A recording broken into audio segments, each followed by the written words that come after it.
തദ്ദേശ തെരഞ്ഞെടുപ്പിലെ തോൽവിക്ക് പിന്നാലെ CPM പ്രതിസന്ധിയിൽ. MV ഗോവിന്ദന്റെ വാദങ്ങളെ തള്ളി CPI. തദ്ദേശ തെരഞ്ഞെടുപ്പിലെ തോൽവിയെക്കുറിച്ച് ഇരു മുന്നണികളിലും ഭിന്നാഭിപ്രായം രൂക്ഷമാകുന്നു. CPMന്റെ വാദങ്ങളെ തള്ളി CPI രംഗത്തെത്തിയതോടെയാണ് സർക്കാരും CPMും പ്രതിസന്ധിയിലായിരിക്കുന്നത്.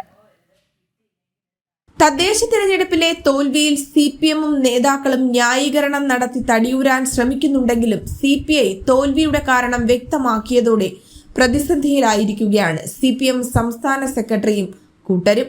സഖ്യകക്ഷി തന്നെ CPMനെയും മുഖ്യമന്ത്രിയെയും വിമർശിച്ചതോടെ സംസ്ഥാന സെക്രട്ടറിയുടെ ന്യായീകരണവും പൊളിഞ്ഞിരിക്കുകയാണ്. ഭരണവിരുദ്ധ വികാരമില്ലെന്ന് ആവർത്തിച്ച് സ്ഥാപിക്കുവാൻ ശ്രമിക്കുന്നുണ്ടെങ്കിലും അതിന് നിലനിൽക്കില്ല.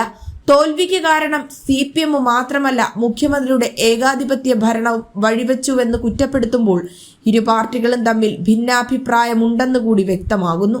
മാത്രമല്ല, CPIയുടെ കടുത്ത അതൃപ്തി പരസ്യമായതോടെ പ്രതിരോധത്തിലായിരിക്കുകയാണ്. ഭരണമുന്നണിയിലെ രണ്ടാം കക്ഷി തന്നെ CPMന് നേരെ വെല്ലുവിളി ഉയർത്തുമ്പോൾ തിരുത്തലുകളിലേക്ക് കടന്നില്ലെങ്കിൽ നിയമസഭാ തിരഞ്ഞെടുപ്പിലും തിരിച്ചടികൾ ഉണ്ടാകുമെന്നുറപ്പാണ്. ജനം, തിരുവനന്തപുരം.